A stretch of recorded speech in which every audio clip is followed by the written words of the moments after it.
That, of course, was the iconic Arpeggio passage from George Lynch's Paris is Burning intro solo.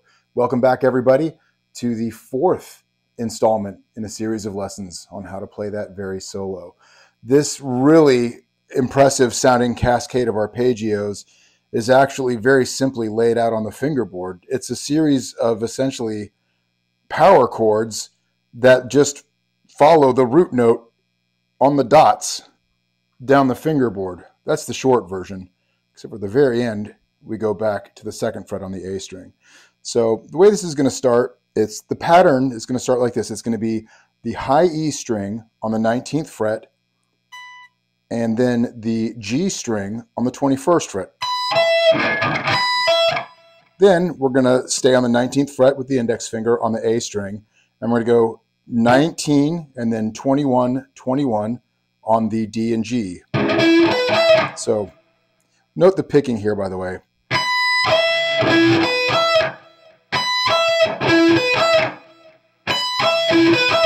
Then we come back to the high note again, and we slide back, making sure that the slide is perfectly articulated and heard. And we're just going to keep sliding down, believe it or not, trailing on the dots. Repeat the same pattern. So now we're going to start after sliding down. That counts as the first note. So then we'll uppick here the G string on the 19th fret.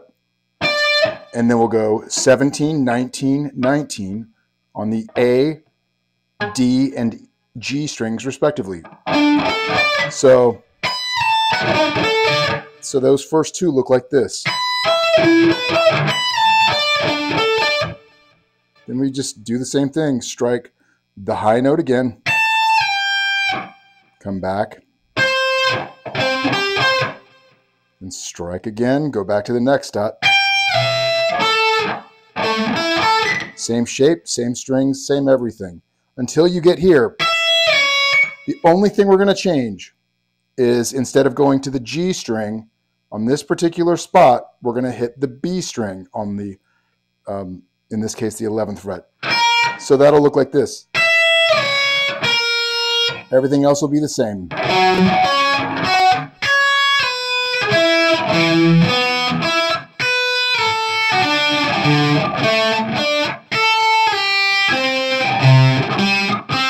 So we're going to go really slow.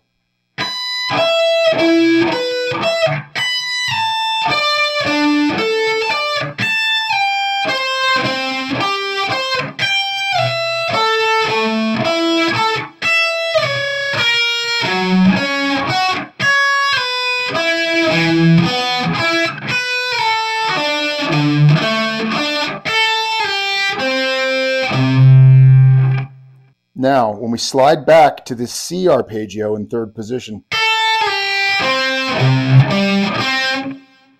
we're going to come back up to the high E string, but we're not going to hit the third fret again. We're actually going to slide back and start outlining a B as in boy, on the A string second fret position here. So that this portion with the C is going to transition to be like this. Then we just go. So it's that second string this time, just like it was way up here. So it's here. And it's going to be essentially the same pattern, but with the second string. Just like that. And you do that twice with the second string.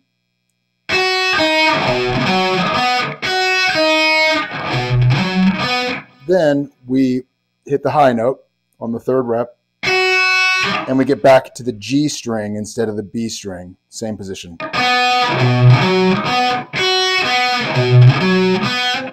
So we're going to play the C, aka third fret position, back to the B, which is the second fret position, just to show you how those two tie together. And I'm going to slide back into the third position.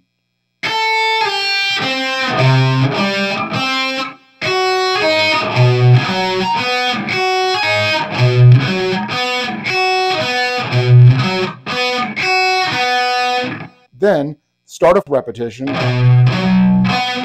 stop on the G string, 4th fret, and we're just going to go.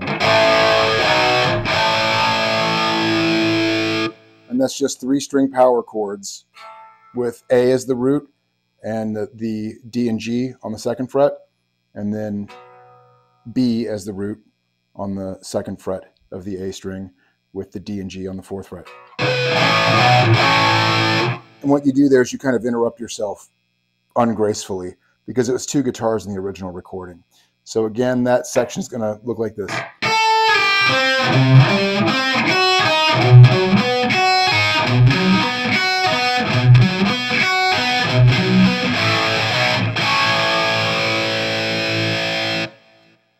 Next lesson, we're going to get into this muted mess.